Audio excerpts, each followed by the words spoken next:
So today I'm going to be talking about a short execute for the T side of Dust 2, so mainly executing up from this position, but I'm going to just start quickly with the default and how all the players should be playing on a team in order to allow their team to execute from short and take the A bombsite. So we're just going to start with the extremity players. First extremity player is going to be the B player. His role, very simply, is just going to be to hold for a B push. Not the most entertaining job, but a very important one, because if the CTs get control of this area, obviously it means it's bound to be an A hit if there's no one in B tunnels, unless you're splitting through mid-B execute, but it's quite risky given that you don't have anyone in tunnels. So generally you do want at least one person here. Generally I prefer an angle like this, just behind the pillar, just to avoid any pop flashes and a push through, something like that. You can hold a position slightly more aggressive with the angle, or maybe a slight off angle up on this box, or maybe tight to the corner, but you have to be aware of those flashes. So generally I'd say something like this is more of a favoured position, just because you're that much more likely to get bind from a flashbang that pops on the left, and the ones that pop on the right you have time usually to react to, because they'll have to bounce off a wall. So that's the one extremity player. The other extremity player is obviously going to be the A long player. Now people just think that if you're playing A long as extremity it can be quite boring, because you are just sitting holding these double doors push, but you do have a very vital role, and that's getting to this corner and then using your sound. You should have your sound turned up relatively high so that you can hear any sounds going on around you. Obviously very important in CSGO to hear sounds. So standing in this corner and just listening for what nades are used and what steps you can hear from the long position. So if there's a smoke gone down, if there's a flame gone down, if you hear steps of someone crossing a pit, because people don't usually slow walk to the pit position when they're a CT. So hearing that means that that's a very general long setup. If there's someone in pit, if there's a smoke or a flame gone down, that's very normal. If you hear the flashes, you can presume that it's a general CT setup for Dust 2. If you don't hear any nades, if you don't hear anyone walking, but obviously you know it's a gun round, then that could imply that there's either an AWPer holding this angle and he's just going for a dry peek, or the CTs are going for a heavy short setup, or maybe even a heavy mid setup, but more than likely a heavy short setup with perhaps 2, maybe even 3 people at the beginning of the round at short, just to set people up before they take late long control, or just have an AWPer play the site or something like that. That is possible. That is something that is done in team play in CSGO on this map. So just to be aware of that information you can get as a long lurker, as an extremity player, is that if you don't hear any sound, that could potentially mean that they are going for a short setup, which obviously will affect whether or not you can do this execute that I'm about to go over. So it's very important to get information like that. So now that we've gone over the extremity players, those two are obviously just going to be covering the edges of the map and either lurking or coming to support, or just denying rotations, anything like that later in the round. It's very important that one of these two extremity players are the one to actually throw the Xbox smoke to allow the team to get up short, because the 3 players that are going up short will need 3 smokes, and preferably 3 mollies and flashbangs as well. But smokes are the necessity, all the others are slightly more luxury, but I'll go over that in just a second. So if you're going for a fast hit of this, it's good that the long player can just be the one to throw the short smoke. The best short smoke I know currently for this version of Dust 2 is T-spawn, come into this corner, and then I'm just going to use this as a little indicator. You're going to want to aim at this little lip here of the building, and then aim up to the height of this wooden block. So I'm aiming right there, and then I'm going to jump through my jump binds. It's on 128 tick servers. That's going to bounce onto the Xbox, and then he's just going to go and watch long. So that can be the long player's smoke to throw, or potentially the B player, after he's made sure it's not a rush, and if he has a player to support him, can just come down here to this position, stand in the middle of this box in under, and aim just above the line of Xbox to smoke off that position. Does the same thing, and then obviously goes back to hold up a B, while potentially a teammate that could have come with him could go under, and then they swap positions while he just holds for a B push. So those are the 2 ways of smoking short, so that the teammates can get up there. The 3 players that are going to be playing around mid and going to be going up short have a variety of positions they can play. Either simply you can get all 3 people just running up short with the one, as soon as the smoke pops they're just going to run up short, take control obviously with flashbangs and everything, but that's just the rush, the fastest way to get short control, potentially before the CTs are set up. Maybe you can get an early pick, something like that. You could go for a run flash where you bounce it, not like that, but you could just bounce it off the window to go deep into short if you're rushing up. Just have to be aware of the lineup there. I don't have a set lineup. I generally try to throw it as I'm running past the shadow and aiming at the same height as this little block in the wall, and kind of run through, or just below, I suppose, just below the block in the wall, around about there while run throwing, but it's kind of an eyeball one. You just have to practice that one and get used to it. So that's the quick way of doing it. If not, the more slow, defaulty way of getting up short, the way I prefer personally, is to have 2 players up top mid. So either one player stood here, or potentially over here if he feels like he can cross, and 1 player under, and then if you have an AWP, 1 player in T-spawn holding for the cross. So that's going to be for mid. You're going to have 1 player to the left, 1 player to the right, and 1 player back here. Or if you don't have an AWP, I'd say 1 player to the left, 1 player to the right, and then the potential AWP player who will have an AK in the round if he can't afford it can come under and play from this position instead. So that's going to be the circumstance where the B anchor is going to be throwing this smoke, while then they rotate out. The under player who was holding up a B because he needed a smoke comes out after his teammate smoked that, and then he's going to get in position ready to take short, or can just flash for his teammates, anything around this height just to take short control. Just going to be throwing supportive flashes just to help his team get up short. So you're going to have 1 player top mid left side just holding for a short push, 1 player right side just potentially swinging if they decide to go for like a rush up mid, although very unlikely. It's just something to do to keep you busy, potentially getting ready to help for your long player who might be coming to a rush contact. That's far more likely than a mid rush. But you're going to have 1 player under and 2 players top mid, and then they're going to be ready to progress up short. So when the short smoke comes down either from under or from T-spawn, as I've shown, they're going to be taking this control. If you have a player under, potentially he could flame deep and flash for you, but generally 1 of the 3 short players can flash, even if it's this the top left side player of mid just coming and throwing a deep flash to let them get up. Anything like that just to allow the T's to get control of this angle. So generally how you'll see teams taking this angle now, they might, to take the shallow end of short, you might start just with a very shallow flashbang, just any one thrown by the eyeball, just to generally allow a T to come clear out these close angles, and then to deal with this angle, which is very powerful for AWPers on the CT side, to stand up here, take a shot, and then fall off into CT. Very low risk.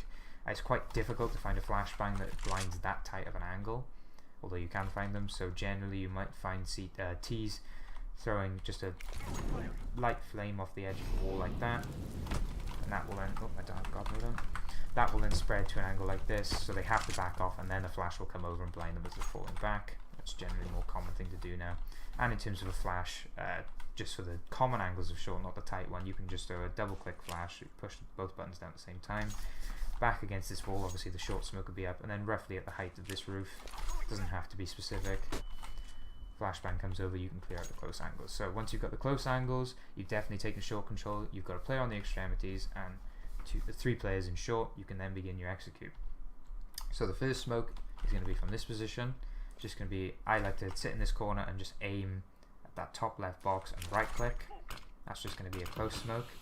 And then this player is also going to throw a flame where you line in this exact position, the top left of this little brick, or I suppose it is just a brick. You just come to this position and then you just press left and forward, so you're staying along the front of this box the whole time. Come to this position, come out until you know you're out. You can kind of see the top of the post there, the smoke's gone so you can see it now. Just going to throw that one behind the smoke, that's going to spread to Goose, so no one can be playing in this angle. Anywhere in Goose they have to swing out wide, and they're going to get blind by the flashbangs that are going to come in later. So that's the first player's role, is to be in this position. Second player's role is once that smoke has gone up, they can then throw their smoke from this position. So it's just going to be standing in this corner with the smoke up, obviously, otherwise you will be extremely exposed. Smoke comes up, you're nice and covered. Obviously you've cleared close short, so you don't have to worry about this angle. Come into this corner, come to this line between the 2 gaps, the left side of the line, come up until the bottom of my screen is touching this specific brown marking here. It's kind of, you might not be able to see it on YouTube, but generally on my screen I can see that that's a darker shade of brown, so I'm just going to be aiming straight up while staying in the corner. So the bottom of my screen is just touching the bottom of that left side of that brown line there. It's quite an awkward smoke, but you can't find easy ones for this position. So that smoke, and then while this smoke is up here, just aiming at the top of the tree, run throwing, that's going to be my flame. So the smoke is going to block off the common AWP angle, and the flame is going to take its sight. And then finally, the last smoke is going to be pushing into this corner, just in this garage, pushing into this corner, and aiming at the top right hand corner of this building. That's going to do CT.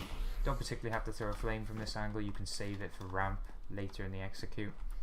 just a deep flame, anywhere to block off this kind of ramp position, anything like that. It's a pretty common angle. And flash is more important for this player, just to kind of throw out into CT to block off as people are kind of falling away from this smoke, because it takes a while to land this smoke in this position. So that flash is going to blind them, they're going to fall back and be forced off the angle. So just to reiterate that in the proper order, we're going to have this short player throwing his smoke first.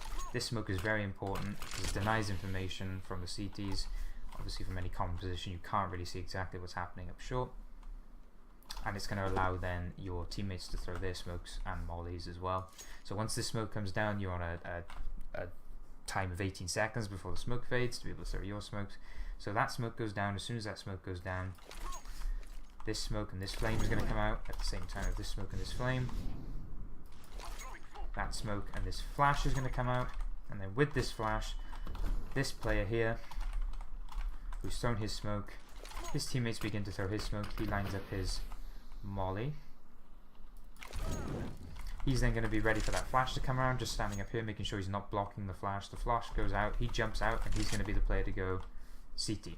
So he's just going to be jumping through practically two smokes and with a flashbang into CT, and he's going to be playing the off angles. So as you can imagine, if someone has an AWP on this angle, it's very common to do, you just post up on this angle, you're going to get flashed off, smoked off, you're falling back, you're only going to be trying to look for a sight peek. So you might come back here, reaggress, even stand on top of the car, and your job then, as a player who's dropped CT, is to kind of check these angles, prod these angles, clear close car, and then kind of clear ramp. And then really you can just hold for a CT burst through the smoke, you don't have to particularly get more aggressive after that. The second person then, who's going to be throwing this flame, can then just run up short, but obviously a better flame thrown than that, through the smoke, just running deep to sight. Flash is going to come out, he's going to turn away, run out and just be clearing the common angle, so wide sight, somewhere around the once barrels, now bags of grain from Goose, just because people will be running out from the molly, and then ramp, the most common position. And finally the CT player is going to be throwing that first flash that this team is going to go out with, and then another one either up like this, just at the top of that roof, or just jumping over. Similar positions they land, it's basically just going to land behind your teammate so it won't fully blind them, and will re-blind anyone who's walking out of these angles like this. Or potentially, if you don't feel comfortable just throwing a flash like that, you feel like it might take too long, you can just throw one over the roof, but you have to be aware and let your teammate know you're throwing that one, because it will blind them if they don't turn away. So that's generally the execute. We're just going to look at how it kind of affects the map overall. CT smoke, this car smoke, flame here, I have a flame here. So if we look at the map as a whole, with the flashbangs coming out here and here as well, the only angles that the CTs can play on an execute is either deep in the site if the flame doesn't spread enough, far enough ramp, or they can play this kind of area of car, and that's the only way they can attack short. So with two players running up short, one player obviously entering, one player coming up late, but then these two players are kind of trading off each other. So if this player gets picked from ramp, then this player can obviously swing out using this smoke as a cover to retrade that, or if this player gets killed from potentially car, this player can swing out and get that, or vice versa. If the CT player gets killed from this position, then that player can trade, and so on. So they are actually trading each other, although they're not directly behind each other, and then the final player is going to be coming out to just kind of sweep up, and that player generally should be the one with the bomb to plant for a nice open position in long, and then your long lurker can come out. And as this whole thing is going on, the B player, once the execute is kind of started, can either keep applying pressure to B, so it can kind of throw their flash. You don't really want to commit a molly, but you can just kind of throw the common flashes just to maybe keep one player there. Or if you don't feel like doing that, you can just quietly come down and just hold your short flank for your teammates. So you get to a position like this, it's pretty strong, although you have to be aware someone could be slow walking down B and check you without you looking, or the position I much prefer is just in the door like this. Denying rotates, you can hear anyone running CT from B, and if anyone wants to flank short from tunnels or from door, they're going to die basically. Unless they hard clear you, they're going to die. So your short flank for your teammates who are executing on the site is quite safe, so they don't have to worry about that. And then the long player can obviously be aware that as soon as the B players left, there could potentially be someone coming late T-spawn, but they shouldn't have to worry about that. And his job is just then to come up here, kind of wait for the execute to happen, listen out for any footsteps coming. Because obviously if there is a long player in this position and he hears a full execute on the A site but decides to stay here, and you know that there's still someone there as the long lurker, you don't have to peek at all. If this guy isn't helping on this execute and has decided to commit long because he's afraid of a long lurker, then you've done your job in stopping this guy from rotating to help the site, and is limiting to a maximum of 2 people to be taking a 2-on-3 at a nade disadvantage on the A site. So that's fine, but if you do hear steps like running away from pit, obviously you can imagine if this player has any brains at all, as he's leaving, he's obviously going to be looking towards long instead of staring towards short and A side. So you have to be aware that if you hear someone walking and you take the peek, you could be taking a 50-50 gunfight with them. Obviously you may have the surprise factor, but they are going to be pre-aiming you most likely. So you might just want to wait for them to actually turn the corner and then just slowly walk up behind them and get 1 or 2 free kills, because no one's going to expect you coming here this late while your B player is holding the rotate. And then you have the A site, and you have a player already long, so you can plant for long. A CT smoke will still be down, so it's very safe to plant from that position. And generally you have control of the whole A site. So that's pretty much it. It's just a simple execute with 1 smoke to allow 3 players up to short, and then 3 smokes off of that, 2 flashbangs, 2 mollies, and you have the majority of the A site.